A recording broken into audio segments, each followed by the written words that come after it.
All light and hope was lost for Derek, who became homeless soon after his beloved wife died. When he noticed another lost soul, he acted in kindness, not knowing that a life-changing surprise would await him a day later. Derek wasn't always the tired homeless man petting on the street across the busy cafe.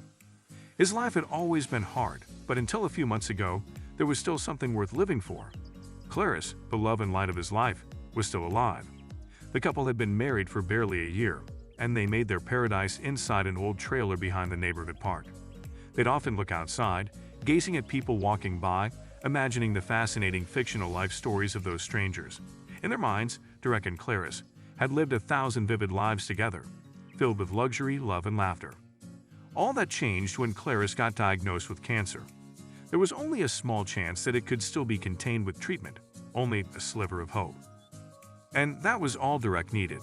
He sold everything in his house worth selling, borrowed from every friend, and picked up every odd job he could, all in an effort to raise enough money for his beloved wife's treatment. When he was still running short of funds, Derek sold the last thing he could, the trailer that he and Clarice had called home.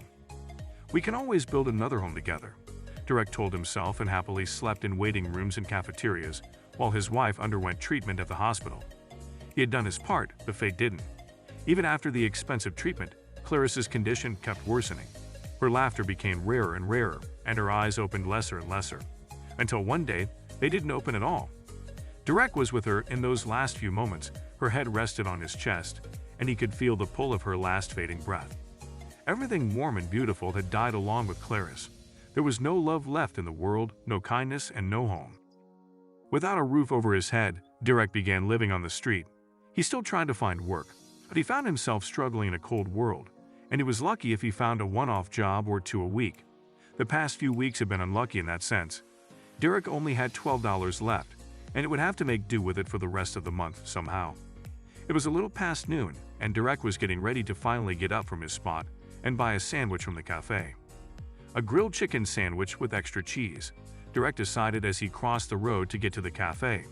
It was Clarice's favorite kind of sandwich, and the thought of her made Derek's heart sink again.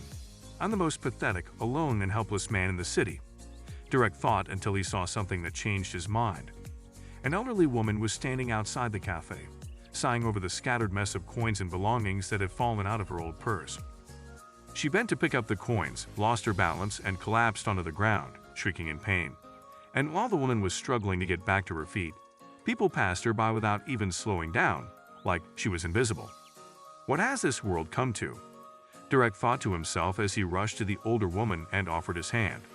"Oh, thank you, son." The woman gripped Derek's hands and didn't let go until she sat in one of the patio chairs. "Oh, please, ma'am. Anybody could have helped you. Anyone with a heart, that it is." Derek smiled at the woman and turned to look piercingly at a group of young, indifferent onlookers. "So you're all right, ma'am? Let me call you a waiter to take your order. Wait, I don't think I have enough money to buy something. I have somewhere important to be, and I was in such a hurry this morning that I forgot to eat or even carry my wallet with me. All I've got is a few cents and a really long day ahead of me. Oh, I'm so stupid and forgetful. My Bob would remember to carry my wallet for me." The woman's voice trembled with emotion. The grief in the woman's voice was too heavy for Derek to ignore. He knew that pain. The pain of losing the love of your life. "That's okay," he told her. "Here, take this." The onlookers watched as they saw the homeless man open a tied-up handkerchief and hand over a few notes of cash to the older woman.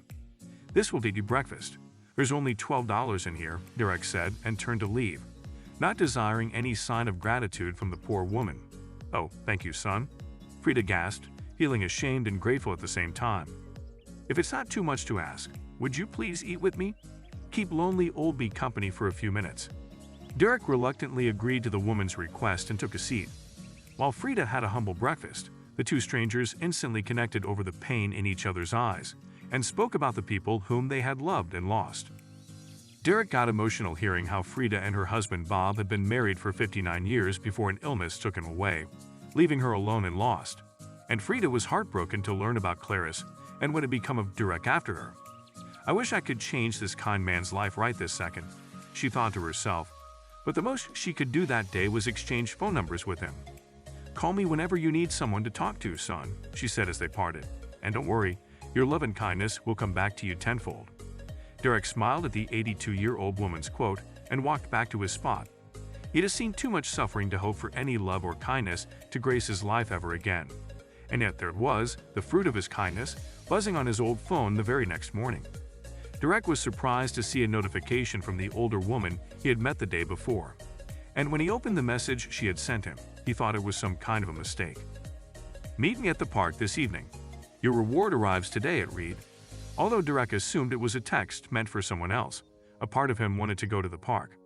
That little voice in his head was hard to ignore, so he reached the park later that day, not knowing what to expect. As Derek walked around the place, he decided to visit the spot where his and Clarice's trailer home used to be.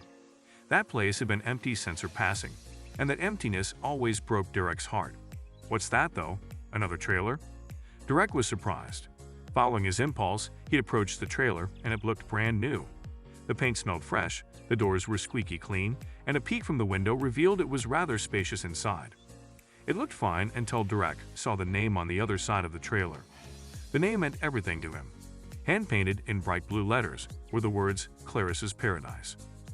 Derek fell onto his knees in shock and couldn't tell if any of it was real. That's when he spotted a note tucked under a wheel of the trailer. "Dear Derek, she would have wanted you to be happy. She would have wanted you to have a home. I hope this serves as a good one. Thank you for your kindness, son. Love, Frida." For the first time in years, the wall Derek had built around his heart came crumbling down, and he cried. He would soon learn that Frida was a lonely but well-off woman, and they would develop a friendship that would last a lifetime.